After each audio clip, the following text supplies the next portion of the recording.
कार्तिक माह की पहली कहानी। किसी गांव में एक बुढ़िया रहती थी और वह कार्तिक का व्रत रखा करती थी। उसके व्रत खोलने के समय कृष्ण भगवान आते और एक कटोरा खिचड़ी का रखकर चले जाते। बुढ़िया के पड़ोस में एक औरत रहती थी।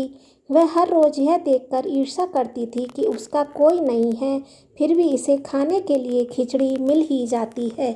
एक दिन कार्तिक महीना का स्नान करने बुढ़िया गंगा गई। पीछे से कृष्ण भगवान उसका खिचड़ी का कटोरा रख गए।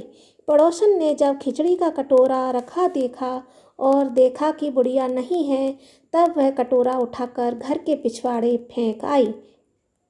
कार्तिक स्नान के बाद बुढ़िया घर आई तो उसे खिचड़ी का कटोरा नहीं मिला और वह भूखी ही रह गई। बार बार एक ही बात कहती कि कहाँ गई मेरी खिचड़ी और कहाँ गया मेरा खिचड़ी का कटोरा। दूसरी ओर पड़ोसन ने जहाँ खिचड़ी गिराई थी वहाँ एक पौधा उगा जिसमें 2 फूल खिले। एक बार राजा उस ओर से निकला तो उसकी नज़र उन दोनों फूलों पर पड़ी और वह उन्हें तोड़कर घर ले आया।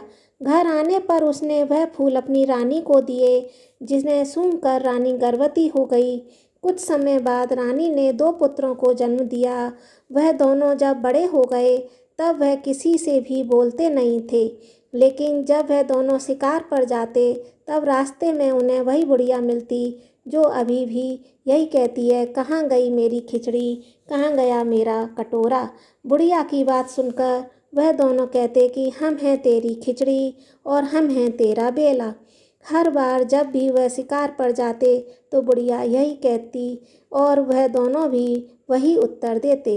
एक बार राजा के कानों में यह बात पड़ गई। उसे आश्चर्य हुआ कि दोनों लड़के किसी से नहीं बोलते, तब यह बुढ़िया से कैसे बात करते हैं। राजा ने बुढ़िया को राजमहल बुलवाया और कहा कि हमसे तो किसी से ये दोनों बोलते नहीं हैं, तुमसे यह कैसे बोलते हैं। बुढ़िया ने कहा कि महाराज, मुझे नहीं पता ये कैसे मुझसे बोल लेते हैं। मैं तो कार्तिक का व्रत करती थी और भगवान कृष्ण मुझे खिचड़ी का वेला भरकर दे जाते थे। एक दिन मैं स्नान करके वापस आई तो मुझे वह खिचड़ी नहीं मिली। जब मैं कहने लगी कि कहाँ गई मेरी खिचड़ी, कहाँ गया मेरा वेला, तब इन दोनों लड़कों ने कहा कि तुम्हारी पड़ोसन ने तुम्हारी खिचड़ी फेंक दी थी तो उसके 2 फूल बन गए थे।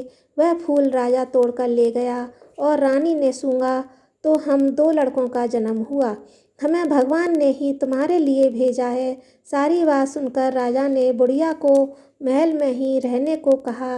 हे कार्तिक महाराज, जैसे आपने बुढ़िया की बात सुनी वैसे ही आपका व्रत करने वालों की भी सुनना।